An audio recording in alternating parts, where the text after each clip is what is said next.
Graça e paz, amados, é uma satisfação muito grande poder estar novamente aqui com vocês por meio deste canal, através desse vídeo, levando até o teu coração a palavra de Deus e com o propósito que nós temos aí de estudar o livro de Juízes, aprender com esse livro, né, aquilo que Deus deseja fazer com cada um de nós, nos usarmos, né, para libertar vidas. E esse é o propósito então de aprendermos a respeito dos juízes que Deus levantou ali na terra de Canaã para libertar o povo daquela escravidão que eles viviam sobre os midianitas. Lembrando você do que nós já falamos aqui, que o povo foi escravizado porque eles deixaram brecha, né? E quando nós abrimos brechas também para Satanás, com certeza ele vai nos escravizar, ele vai aí usar as armas dele para tentar nos oprimir.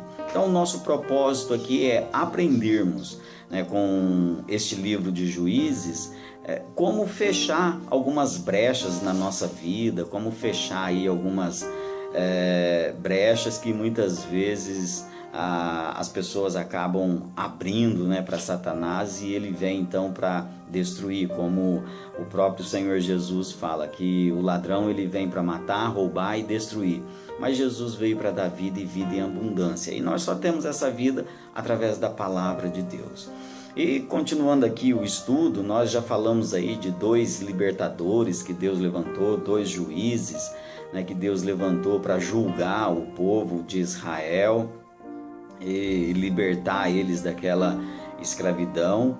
E no vídeo anterior nós falamos aí sobre o libertador Eude, né, um homem a qual Deus levantou ali, e ele não perdeu tempo, ele usou a sua fé, usou a oportunidade que Deus deu a ele, então ele livrou Israel daquela opressão. E hoje nós queremos falar sobre o terceiro juiz, o terceiro libertador que Deus usou. E esse terceiro libertador, ele é um pouco meio estranho, né? Se você olhar aí a história, a linhagem, você vai ver que ficou um pouco meio estranho o jeito dele lidar, dele libertar Israel, mas o importante é que Deus ele usa quem ele quer, né? Toda criatura, tudo foi criado por ele, tudo foi formado por ele, e ele vai usar quem ele quer para abençoar o justo, assim diz a palavra do Senhor.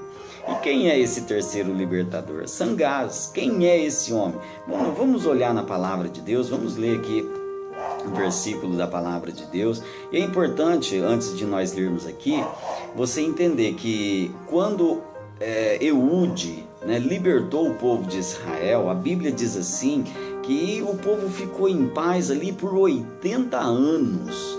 Né? Houve ali um período de paz, de tranquilidade por 80 anos. Isso daí está aí no livro de Juízes, capítulo 3, versículo de número 30. E eu quero ler esse versículo com você, e depois eu vou ler o versículo 31, que vem falando sobre esse terceiro libertador. Olha só, verso de número 30.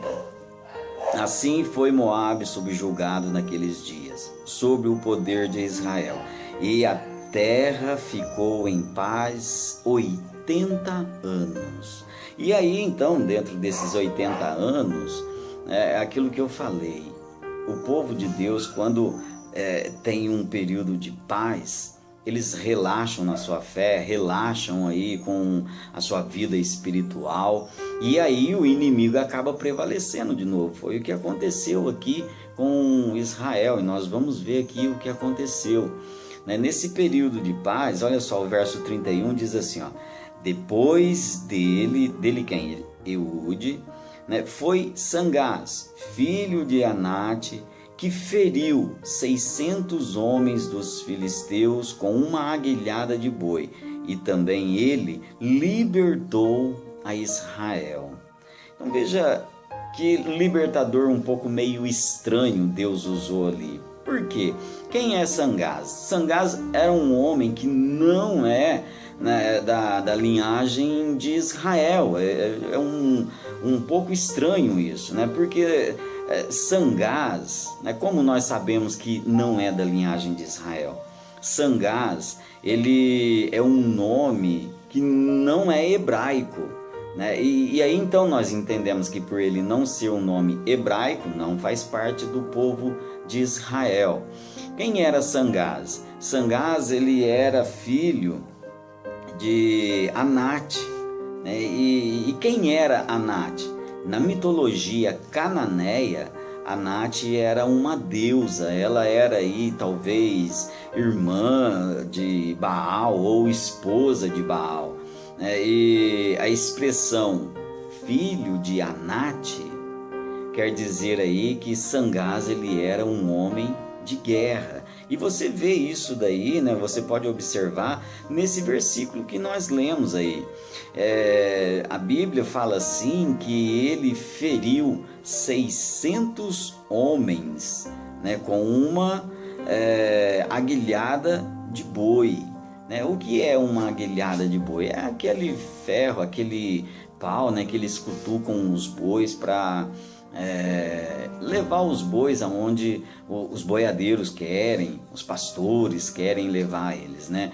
Então, assim, nós podemos entender aqui, amados, que por Sangás não ser da linhagem de Israel, e o povo, agora os moradores daquela terra, começou a oprimir o povo de Israel novamente, depois de 80 anos, né? E aí então vem ali Sangás, né, que era inimigo também dos filisteus, né, e por os filisteus estarem ali sufocando o povo de Deus, Sangás já tomou ali a frente e feriu aqueles homens que estavam sufocando o povo de Deus e trouxe então paz ao coração do povo de Deus, do povo de Israel.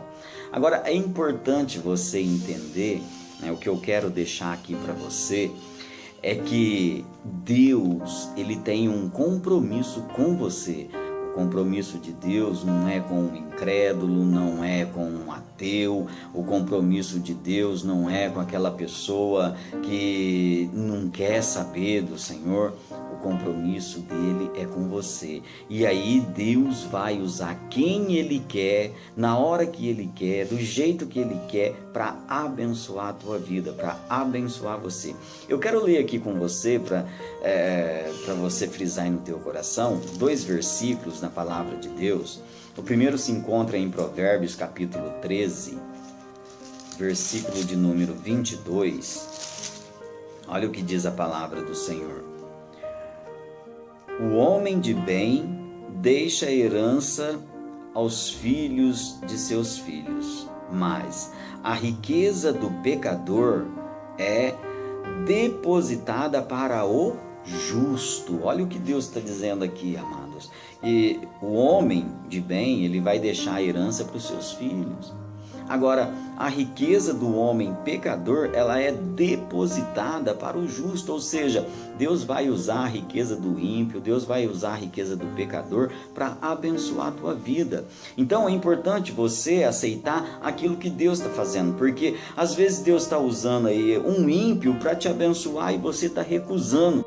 Você não pode recusar as bênçãos de Deus, aquilo que Ele está fazendo na tua vida, aceite. Olha só esse outro versículo aqui, bastante interessante também, em Eclesiastes capítulo de número 2, versículo de número 26, a palavra do Senhor fala assim: porque Deus dá sabedoria, conhecimento e prazer aos homens que lhe agrada, mas ao pecador dá trabalho, para que ele ajunte e amontoe, a fim de dar àquele que agrada a Deus. Também isso é vaidade, é correr atrás do vento. Então, aquilo que o ímpio vai fazer, Deus vai permitir que aquilo que ele faz, que ele construa ali, seja para quê? Para agradar aquele, ou para abençoar aquele que agrada a Deus. Então, é importante você entender isso. quando você está agradando a Deus, Deus faz com que o ímpio trabalhe para você, para abençoar você. Às vezes você fala, mas eu trabalho, o meu patrão é ímpio, é incrédulo, ele só xinga, só reclama, só murmura. Procura você agradar a Deus, que Deus vai fazer com que o teu patrão trabalhe para abençoar você. É assim que Deus faz na nossa vida. Aqui Deus usou ali Sangás, que não tinha nada a ver com a linhagem de Israel, para abençoar, para destruir ali 600 homens que estavam oprimindo o povo, né? E ali então o povo de Israel foi abençoado, o povo de Israel foi liberto, né? Ele libertou, o povo que estava sendo ameaçado, né? E o seu jeito estranho de lutar ali com uma guilhada de boi, né, prenunciou as façanhas de Sansão, que nós vamos ver aí depois, mais para frente, que Sansão com uma queixada de jumento matou ali 1000 homens. Então isso daí prenunciou aquilo que Sansão ia fazer. Isso nos mostra, amados, que Sangás, né, ele tinha aqui também uma força incrível, uma força como a força de Sansão. É importante a gente refletir sobre isso daí, né? Então, o que eu quero que você entenda por meio desse vídeo é que Deus pode ajudar você por meio do ímpio. Não seja orgulhoso, não deixa o orgulho impedir de Deus agir na tua vida. E os dias de Sangás, que nós vemos aqui na palavra, que nós estudamos aqui em Juízes, os dias dele, amado, foi descrito aí também por Débora, né, que foi aí a quarta juíza que Deus levantou ali, a quarta libertadora que Deus levantou. Ela vem testemunhando sobre os dias de Sangás. Olha aí o versículo de número 7 do capítulo 5. Débora fala assim, ó: ficaram desertas as aldeias em Israel, repousaram até que eu, Débora, me levantei-me por mãe em Israel. Ainda no versículo 6 ela diz assim, ó: nos dias de Sangar, filho de Anate, nos dias de Jael, cessaram as caravanas e os viajantes tomavam desvio tortuoso. Por quê? Ela vem falando que os viajantes tomaram desvio tortuoso e a terra ficou ali vazia, a terra ficou isolada. Os viajantes desviavam seus caminhos, porque infelizmente o povo de Israel, eles se envolveram novamente com a idolatria. Eles levaram ali para o lado da idolatria, afastaram dos caminhos do Senhor, e com isso Deus permitiu que eles ficassem isolados. Os viajantes já não visitavam mais aquela terra, já não visitavam mais aquele lugar, porque o povo de Israel estava fazendo aquilo que entristecia o Senhor. Não havia comércio, porque as caravanas tinham desviado de Israel. Sangás, ele não tornou ali um libertador, né, do povo israelita. Foi apenas um ponto isolado esse acontecimento, esse fato aí, né? Mas aqui não existe nenhuma menção de tempo de paz, né, que houve sobre esses dias que Sangás libertou Israel. Não tem ali um período de tempo de paz. Então isso daí mostra que a vitória que ele trouxe, né, foi um alívio temporário, mas não houve nenhuma mudança espiritual no povo de Israel. Muito pelo contrário, o povo de Israel começou a inventar deuses, começou ali a criar imagens de escultura, coisa que era abominação aos olhos de Deus, que Deus tinha proibido. Então veja que interessante, muitas vezes Deus nos liberta, Deus liberta a pessoa, né, da escravidão que ela está vivendo, e aí a pessoa, ao invés de dar glória, de dar graças a Deus, ela vai dar glória, honra, graças a deuses, ela vai inventar deuses ali, e isso fica complicado. Olha o que Débora fala aqui no capítulo 5, versículo 8, diz assim a palavra do Senhor, ó: escolheram-se deuses novos. Então a guerra estava à porta, não se via escudo nem lança entre 40.000 em Israel. O povo estava despreparado para a guerra, estava despreparado para as batalhas e assim ainda estavam inventando deuses. É o que nós presenciamos no nosso dia a dia. O povo está despreparado para as batalhas espirituais, não buscam se revestir do poder de Deus, não buscam ali conhecer a Deus e acabam então sendo prejudicados. O que eu quero trazer para você por meio desse vídeo, por meio dessa palavra, é que Deus, Ele tem um compromisso com você. Ele quer te abençoar, Ele vai usar o ímpio para te abençoar.